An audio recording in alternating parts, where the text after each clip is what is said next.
Hola Osvaldo, ¿cómo te va? Hola Guille, ¿cómo estamos? Bien, bien, bien. Momentos, diría yo, de turbulencia económica, por llamarlo de alguna forma, nerviosismo en los mercados. Bueno, se conoció lo que sería el preacuerdo o el armazón del acuerdo con el Fondo Monetario Internacional. Funcionarios que tienen que salir a desmentir por enésima vez que no va a haber devaluación. Si hay devaluación, ¿qué consecuencias puede tener sobre precios, que es la obsesión de Milei? Bueno, varios temas. Viste que a veces se dice que en materia económica hay viento de cola, porque a las condiciones locales se suman contextos internacionales. Uno lo recuerda en su momento en el auge de la soja, que a la Argentina la agarraba con la 125 de por medio. Bueno, hoy me parece que la situación del país encuentra con viento de frente, porque no es una cuestión solamente interna de si Argentina sí recibe o no recibe el crédito del Fondo Monetario Internacional, de cuánto va a ser, sino que todo el mundo hoy vive turbulencias como consecuencia de, podemos decir así, la decisión del sheriff del mundo de cerrar su economía al punto tal de castigar a países aliados, inclusive a extraños, con aranceles a las importaciones. Lo último que se ha conocido, estamos hablando de Donald Trump, que lo último que ha anunciado es que los autos van a costar más caros si se importan. Una industria que es cara a los Estados Unidos, que ha sido quizás una de las cunas de la fabricación de automóviles. Bueno, los estadounidenses ven o van a tener que pagar sus automóviles importados más caros. Esto está impactando de alguna manera en un nivel general de precios de los Estados Unidos. Entonces, las empresas no saben para dónde ir, cómo se van a posicionar, y ese contexto es en el que la Argentina está gestionando esto. Sí, y con una pregunta más, ¿no? ¿Por qué la Argentina es tan cara? Sí. ¿Por qué la Argentina es tan cara? Bueno, probablemente algunos dirán... ¿Será competencia en la apertura de importaciones, por ejemplo? ¿O son los costos internos de las empresas? Yo creo que hay un poco y un poco, ¿no? Estamos aquí con economistas que nos van a ayudar a pensar en este tema, pero uno tiene que ponerse a pensar que anteriores aperturas, no tan lejanas, las más recientes, en modo ninguno supusieron una baja de precios. Al contrario, el diferencial que tenían por importar más barato, en el mercado lo ponían al mismo precio que el local y eso se lo embolsaban para sus arcas. Pero bueno, a ver si se me mira Luis Felipe, a ver si es así. Un polemista él. Hola Luis, ¿cómo estás? ¿Qué tal? Buenas tardes a todos ustedes, saludos Sergio. Sergio. ¿Qué tal? Buenas tardes a todos. Bien, bien. Bueno, ¿estamos bien rumbeados o...? No, brillante la presentación de ustedes, tal cual. O sea, si yo tengo que ser un alumno de negocios internacionales, han hecho una muy buena descripción del panorama internacional. Es así, estamos frente a un sacudón de carácter político que impacta, obviamente, en lo económico. Hay muchas cuestiones más que las que ustedes enuncian, pero sí, es así. ¿Y qué le podríamos sumar, por ejemplo? No, vos tenés una guerra que viene de hace tiempo en Ucrania, vos tenés un conflicto en Medio Oriente, vos tenés una guerra comercial, permítame decir guerra comercial, sí, entre comillas, con China. Hay un montón de factores geopolíticos que afectan en el tema económico. Pero la descripción rápida para que la gente lo entienda es esa, la que decís vos. Macroeconómicamente, Argentina está mejor que hace 16 meses. O sea, eso no lo puede negar nadie. No es cuestión de debate. O sea, partiendo de que la inflación se ha reducido sustancialmente, aún reconociendo que es un nivel alto, el 2% mensual, es una cuestión mucho mejor. O sea, la tendencia es muy favorable. En el mercado internacional nosotros andamos muy bien. Yo te entiendo Osvaldo, cuando vos decís que a veces se la embolsan para sus propias arcas y ocurre en todas partes, en todos lados puede ocurrir eso. Pero yo te voy a dar un dato que me surge ahora en la cabeza. Uno de los principales complejos exportadores argentinos es el complejo, vamos a llamarlo cerealero, vamos a llamar el complejo de producción de manufactura de origen primario, de soja, vamos a hablar así, que requiere una cantidad de insumos importantes de extranjeros, del exterior. Los agroquímicos, el 70% no son nacionales, son de afuera. No soy experto en estas cosas, pero tengo gente vinculada, entre ellos mi hijo que está en este sector. Tengo la idea de que el mercado de agroquímicos era hasta hace 16 meses el orden de los 4.000 millones de dólares. Hoy es de 3.000 millones. Pero no cayó la cantidad, cayó el precio. Y es un insumo que hace más competitiva la producción local. O sea, a lo mejor nosotros no lo percibimos en nuestro bolsillo lo que yo estoy contando, no, pero sí lo puede percibir un probablemente exportador. mi apreciación sea respecto de los bienes terminados, y estoy pensando en la industria textil, ¿no? Que por allí se compite contra productos chinos, vienen re baratos. Recordemos las camisas Chemea a $5,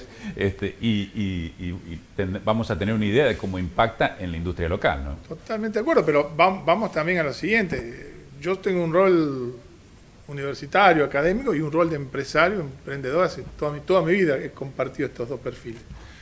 Y yo te digo que es muy difícil, que la gente tiene que entender. Nosotros, para poder vender un producto, para vender hacemos mucho esfuerzo. Invertimos en tecnologías, que quiere decir máquinas, que quiere decir saber hacer, que quiere decir un montón de cosas. Tenemos que hacer acciones de marketing para poder convencerte a vos que compre mi producto y no el de Sergio. Y cuando terminamos de vender, el 40% se lo lleva el Estado. Directamente, IVA, ingresos brutos, te lo lleva, si pestañaste y te lo llevan. Y si le subás impuestos a las ganancias y demás. Y vos te fijás que nosotros estamos, hace poquito tiempo, gente de nuestra universidad, de nuestra facultad, gente amiga, como ministro de Economía de la provincia, muy bien, para mi gusto, celebran que tienen un pequeño superávit fiscal el primer bimestre del año, pero cuando vos lo lees en detalle, creo que son sobre 800 mil millones de pesos el bimestre, o una cifra, vamos a decir, de 800, el 90% lo gastan en recursos, en gasto corriente, o sea, lo gastan en el funcionamiento del Estado, obviamente, remuneraciones y demás. Y de esos 800, la mitad o más, el 70% es IVA e ingresos brutos, IVA nacional que se recauda y ingreso bruto provincial. Entonces te digo, pucha, es difícil, Guillermo, con ser competitivo, bajar precios, y a mí cada vez que me rompo el alma para vender algo, se lleva mucho, hay un gran componente. Sergio, ¿cómo estás viendo la situación? No, lo que es importante es lo que vos señalás, porque acá hay una discusión muy fuerte sobre si está atrasado o no el tipo de cambio, y no lo quiero decir en voz alta por si se entera Milei y me pega o pasa algo por el estilo, pero lo que sí está claro es que la Argentina está muy cara en dólares. Mirando, digamos, el año pasado, viendo balances del año pasado, uno ve que el dólar o cosas que estaban expresadas en dólares pueden haber subido 15, 20%, 25%, y la inflación fue 120%. Es decir, la Argentina se puso mucho más cara en dólares. ¿Por qué los precios son más altos? Y bueno, porque los mercados lo definen, digamos. Ahora, el componente del precio tiene un montón de cosas. Tiene salarios, tiene ganancias de los empresarios, tiene impuestos adentro, tiene un montón de esas cosas. Ahora, lo que pasa es que esos niveles de precios están muy altos comparados con niveles de precios internacionales. Y no es una diferencia de 2 puntos, 3 puntos, 4 puntos, sino que hay más porcentaje. Todos los que fuimos a Brasil, los que estuvimos viendo algunos lugares en otros lugares del mundo, en realidad vemos precios mucho más baratos en términos comparativos. Y eso no puede mantenerse por mucho tiempo en un mundo globalizado. Por lo cual, de alguna manera, o bajan los precios en pesos o sube el dólar en la Argentina, para que eso se nivele. Ahora, ¿no sería inflacionario, Sergio, eso? Evidentemente. Porque la Argentina está culturalmente dolarizada. Y, bueno, una devaluación significa, en términos porcentuales, aumento de precios. Para tenerlo en claro. Que tiene obsesionado al gobierno. Sí, por supuesto, para tenerlo en claro, la devaluación de 350 pesos, 320 pesos hasta 800 pesos que se hizo sobre el 15 de diciembre del año 23, digamos, se la comió la inflación de todo el 24, digamos, efectivamente. Y entonces uno encuentra que los precios corren carreras en la Argentina y tienen que quedar más o menos organizados para cuando termina el juego, este juego maldito de la inflación. Es decir, mientras estamos en el medio de la inflación, nadie sabe muy bien cuáles son los precios relativos, cuántas sillas vale una mesa, o cuántas mesas, o lo que sea. Bueno, Ahora, es el efecto principal de la inflación. De la inflación. El desbalanceo del sistema de precios Ahora, relativo. cuando llegamos a niveles relativamente bajos de inflación, porque los argentinos son bajos, digamos, vemos que las cosas quedan a este nivel y entonces decimos, uy, la estructura de precios quedó desordenada en determinadas cosas. Siempre vamos a decir, el precio nuestro quedó más bajo y el de los otros quedó más alto. Eso es una tradición en esto. Pero evidentemente un precio muy importante, como es el tipo de cambio, quedó en principio desordenado. Es como, yo tiendo a decir, yo tengo los huesos todos desordenados, todos quebrados y tengo que ponerlos, entablillarlos, digamos. Y no lo entramillamos demasiado bien en el momento porque se movieron todos los demás y lo dejaron otra vez atrasado. Ahora, cuando uno habla o seguimos con el hueso todo torcido y hacemos un esfuerzo muy fuerte por bajar precios internos, que eso implica bajar impuestos, que eso implica bajar márgenes de marcación, implica a lo mejor bajar salarios. O sea, porque es la forma de bajar precios, que son los componentes de los impuestos. O acomodamos el tipo de cambio para que el dólar obviamente suba más que lo que suban los otros precios. Y entonces se logre un cambio de precio relativo. Ahora, el gobierno tiene también la obsesión del equilibrio fiscal, ¿no? Y Luis Felipe mencionaba el caso de 40% de impuestos. La energía tiene un 40% de impuestos. La EPE tiene IVA diferenciado, electrificación rural, más impuestos, más impuestos, más impuestos, más impuestos. Es decir, ¿cómo hacer para tener equilibrio fiscal bajando los impuestos, que es lo que prometió el presidente? Yo por eso en realidad estoy de acuerdo que los niveles de impuestos en la Argentina no son soportables en ese sentido, pero hay que reconocer, como dijo Luis, que el gobierno nacional y los gobiernos provinciales también han hecho un fuerte esfuerzo por mantener el equilibrio fiscal. Imaginemos que estábamos en el 23 en 4 o 5 puntos de déficit fiscal. Dejemos el déficit fiscal, la discusión del Banco Central, pero ese 4 o 5 puntos desapareció, digamos, de las cuentas nacionales en 2024. Pocas veces se logró bajar 5 puntos. Vamos a discutir que se hizo a costa de toda la obra pública, a costa de aplastar las jubilaciones o lo que sea, pero se logró eso.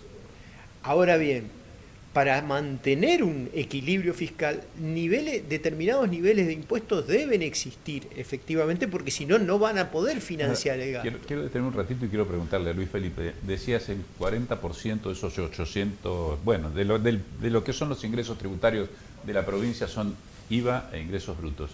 ¿Y qué otra forma de financiarse puede tener un Estado si no es por IVA e ingresos brutos? Me encanta esta forma de diálogo que tenemos, que parece un examen, o sea, nos preguntaba cada uno y no nos deja debatir, pero bueno, está bueno. La financiación del gasto público se hace a partir del nivel de gastos que tenga, precisamente, o sea, acá parece que invertimos la torta hace mucho, pongamos impuestos para gastar, o sea, vos te basta escuchar un montón de gente, o sea, lo que nosotros todos los días laburamos y emprendemos y hacemos desarrollo, tenemos en la cabeza crear y producir, cada día nos espantamos más. Estamos muy contentos cuando escuchamos, vamos a sacar impuestos, estamos muy contentos cuando escuchamos, se simplifican los trámites, eso es bajar costos. Cuando la cosa la puedo hacer más rápido, tengo que pedir permiso para importar. Si yo tengo el dinero para poder importar, si yo, al nivel de tipo de cambio que sea, después tengo que pedir una autorización previa, después le pagan a mi proveedor a los 180 días y le pagan. El gobierno anterior dejó 50.000 millones de dólares sin pagar de importaciones que nosotros hicimos para poder producir. ¿Y pero para qué querés importar? Te puede decir alguno. Sí, lo que necesitamos básicamente es importar. O vos no querés que el medicamento que no producimos acá, o vos no querés el insumo para el agro, o vos no lo necesitamos. ¿Para qué? Para hacer mejor, o curarnos, o consumir mejor, o producir mejor. Entonces lo necesitamos. Cuanto más me simplificás la cosa, mejor yo puedo competir y más barato puedo competir. Y hay ejemplos concretos que ocurrieron en el gobierno anterior. Vamos a hablar claro. A raíz de una fuerte devaluación, allá por no sé si ustedes se acuerdan, ustedes habían nacido en el 2001, con la crisis del 2001, el dólar se fue de 1 a 4, la gente, a muchos los chicos jóvenes no saben de esto, un desastre nosotros vivimos. Y ahí surgió, éramos baratos en dólares, sí. Contrario a lo que pasa ahora, baratos. Bueno, el DM2. Y apareció el DM2, pero apareció en la industria nacional, apareció un complejo, el complejo de la economía del conocimiento, las industrias del software. apareció fuertemente en ese momento. Después hablaremos también de Mercado Libre, si querés, que en ese momento aparece con Oxenford, que iba a ser embajador de Estados Unidos. Bueno, pero los desarrolladores de software son baratos en términos internacionales en ese momento. Después, ¿qué pasó con el tipo? Entonces, exportaron como locos. Somos número 1 en el mundo, junto con la India, de mandar programación. 2001, 2003, 2004. Allá por el 2007 el tipo de cambio era caro, estamos como ahora. ¿Qué ocurrió? Seguimos exportando, porque se mejoró la competitividad. No necesitamos que nos devaluaran para ser competitivos. Yo no hago industria de software, pero ese sector siguió siendo exitoso. No depende solo del tipo de cambio. Y yo no estoy totalmente de acuerdo en que el tipo de cambio, que la devaluación vaya a salvar la situación que vive el empresariado hoy. Al contrario, yo creo que si me bajás impuestos, me facilitas las cosas, me mantenés un tipo de cambio, yo puedo producir más. Y al producir más genero más renta, pago más impuestos con menos tasa. O sea, una cosa es repartir. Cobrame 40% sobre 100, me cobras 40. Cobrame el 20 sobre 1000 y me cobras... Tenés mucho más para financiar el Estado. ¿No? Hay dos cosas que es importante en esto. Primero, de ningún modo entiendo que la devaluación sea la solución mágica para ningún elemento de esto. Yo lo que sí llamo la atención es cierto, a ver, a nivel provincial hay una discusión en la Argentina sobre impuestos que está pendiente, que es la coparticipación federal de impuestos. Y yo siempre insisto en eso, porque es un tema... Y que la coparticipación federal de impuestos, la Constitución dice que se parte de las competencias, servicios y funciones que tiene cada uno de los niveles de gobierno. Entonces, como dice, es más, si uno busca las discusiones no parlamentarias, sino de la Constituyente Nacional, dice, si vamos a poner los caballos adelante del carro, primero tenemos que decidir qué nivel de gasto tiene cada uno de los niveles para después saber qué nivel de tributo vamos a financiar. Yo, además de eso, que es una discusión que tenemos que dar los argentinos, no hay otro, no puede venir otro a solucionar eso, y ya se cumplen 30 años ahora de que no lo hicimos, digamos. Es el tema de la informalidad. O sea, la Argentina cada vez más vive en niveles más altos de informalidad, que es un contexto tradicional, que es la única forma de competir de mucha gente, que hay un montón de cosas, pero cuando los niveles de informalidad son muy altos, la presión tributaria efectiva es muy alta, porque la única forma de, si yo tengo un 50% de informalidad, tengo que duplicar las alícuotas para poder llegar a los mismos niveles de recaudación así, a niveles muy altos. Y con otras consecuencias de la futura jubilación. Con todas las consecuencias que exactamente. Gracias por habernos acompañado, muy amable. Bueno, muchas gracias. Quedó abierta la discusión. Es un tema que es difícil de agotar 70% de descuento en la segunda unidad en marca seleccionada. ¿Hacemos una pausa? Pausa. Enseguida retornamos. 50% de descuento en la segunda unidad en marca seleccionada.